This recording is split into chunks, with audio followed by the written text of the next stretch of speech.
Hello বন্ধুরা, চলে এলাম একটা নতুন রেসিপির সাথে। আজকের রেসিপি মুগ লাউ। খুবই কিন্তু একটা ইউনিক রেসিপি, একদম নিরামিষ রেসিপি।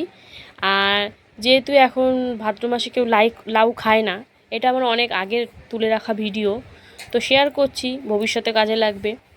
তো মুগ লাউ এটা আজকে রান্না করব আমি একদম নিরামিষভাবে। খেতে কিন্তু অসাধারণ টেস্ট। তো চলো শুরু করি।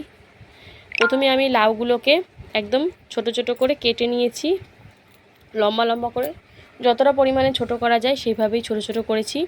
এই দেখো। তো চলো, তারপরে এখানে কড়াইতে মুগ ডাল বসিয়ে দিয়েছি। মুগ ডালটা একটু লালচে লালচে করে একটু ভেজে নিতে হবে। তো মুগ ডালটা ভাজা করে নেব, একটু লাল লাল কালারটা ডিসকালার হওয়া অবধি। এই দেখো, একটু কালারটা চেঞ্জ হয়ে গেছে। এবারে কিন্তু মুগ ডালটা নামিয়ে নেবে। এর থেকে বেশি ভাজলে আবার পুড়ে যাবে, তখন কিন্তু খেতে স্বাদ লাগবে না। কড়াইতে এবার সাদা তেল দিয়ে দিচ্ছি, আমি যেহেতু সাদা তেলে রান্না করি। এরপরে দিয়ে দিচ্ছি একটা শুকনো লঙ্কা ফোড়নে। তারপরে দিয়ে দেবো এতে সাদা গোটা জিরে, আর তারপরে দিয়ে দেবো এখানে একটা তেজপাতা। দিয়ে ফোড়নটা এবার হালকা করে ভেজে নেব কিছু সেকেন্ড মতন। ফোড়নের একটা সুন্দর গন্ধ বেরিয়ে গেছে। এবারে আমি এতে কেটে রাখা লাউগুলো দিয়ে দিচ্ছি। লাউটা কিন্তু আমি ধুয়ে তারপরে কেটেছি, নালে কিন্তু জল বেরাবে খুব, সেই জন্য ধুয়ে কাটলে জলটা পরিমাণটা কম বেরায়। তো ঢাকা দিয়ে দিলাম একটু। ঢাকা দিয়ে এবারে আবার একটু নাড়াচাড়া করে নেব।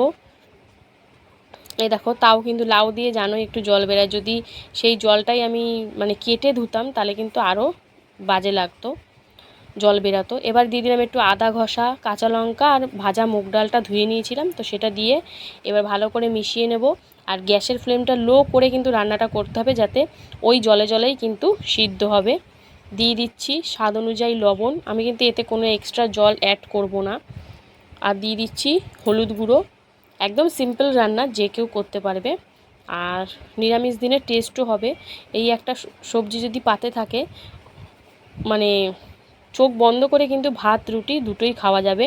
একদম সিম্পল রান্নাই দেখো। তো ভালো করে মিশিয়ে নিয়ে এবারে ঢাকা দিয়ে লো ফ্লেমে কিন্তু মাঝে মাঝেই নাড়াচাড়া দিতে হবে, নালে দেখতে হবে যে লেগে ঠেগে গেল নাকি, কড়াইতে ধরে যেতে পারে।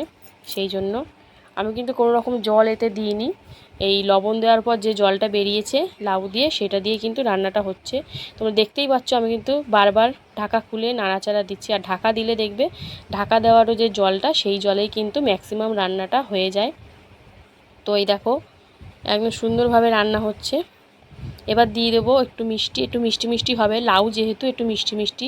আর তোমরা দেখবে, খেয়াল করবে, আমার বেশিরভাগ রান্নাতেই আমি কিন্তু মিষ্টিটা ব্যবহার করি, তাহলে রান্নার ব্যালেন্সটা ভালো থাকে, মুখের স্বাদটাও ভালো লাগে। তো চিনিটা দেওয়ার পর ভালো করে মিশিয়ে নিয়ে এবার কিন্তু খোলা অবস্থায় নাড়তে থাকবো। দিয়ে দিচ্ছি এতে কেটে রাখা ধনে পাতা দিয়ে মিশিয়ে নেব। ধনে পাতাটা দিলে রান্নার স্বাদটা আরও দ্বিগুণ হয়ে যায়।